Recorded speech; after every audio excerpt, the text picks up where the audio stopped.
भाजपचे ज्येष्ठ नेते चंद्रशेखर बावनकुळे यांनी नाना पटोले यांच्या आरोपांवर प्रतिक्रिया दिली। देवेंद्र फडणवीस हे महाराष्ट्राचे एकमेव नेते आहे। 1.5 कोटी सदस्य असलेल्या भाजपला देवेंद्र एकमेव आधार आहे। आमच्या पक्षात गटातटाचं राजकारण नाही। काँग्रेसमध्ये जशी परिस्थिती आहे तसं भाजपबद्दल बोललं जात आहे। यातून पटोले आपलं छुप युद्ध लपवण्याचा प्रयत्न करत आहे, असा आरोप बावनकुळे यांनी केला आहे। नाना पटोले जे बोलतात ते सिरियस नसतं।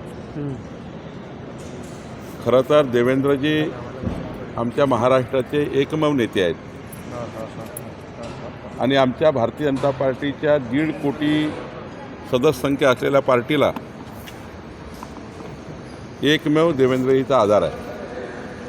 आमच्या पक्षामध्ये कधीही देवेंद्रजीबद्दल कुणीही गटातटाचं राजकारण करू शकत नाही।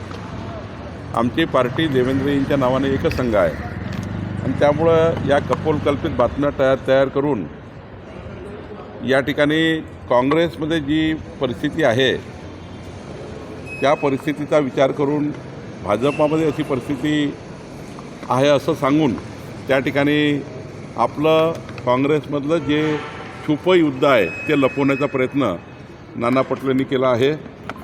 सुधीर मुनगंटीवार कधीही फडणवीसांबद्दल नाराज नाही आणि मतभेदही नाही। चंद्रपुरात त्यांची लोकल स्तरावर काही नाराजी आहे, मात्र देवेंद्रजी जे बोलले तो शब्द पक्षासाठी अंतिम असल्याचं बावनकुळे म्हणाले।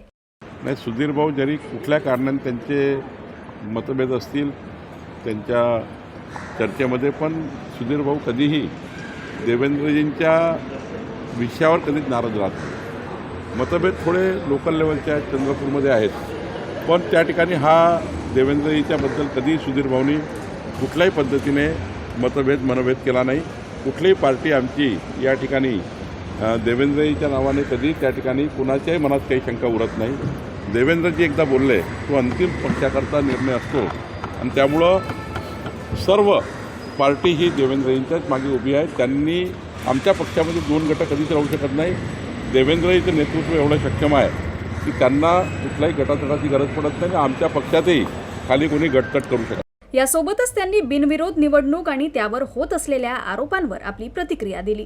लोकशाहीमध्ये प्रगल्भ लोकशाहीचं लक्षण आहे की बिनविरोध निवडणुका होणं आणि अनेक ग्रामपंचायतचे सरपंच, अनेक नगरसेवक बिनविरोध झालेले आहेत, अनेक पक्षाचे झाले आहेत। त्या ठिकाणचं स्थानिक नेतृत्व हे किती मजबूत आहे यावर अवलंबून असतं आणि जनतेला तिथलं स्थानिक नेतृत्वावर विश्वास असतो, म्हणून सर्व पक्षाचे लोक विकासाच्या बाजूने कुणाला तरी अनपोत करतात। त्यामुळे मला वाटतं हे जे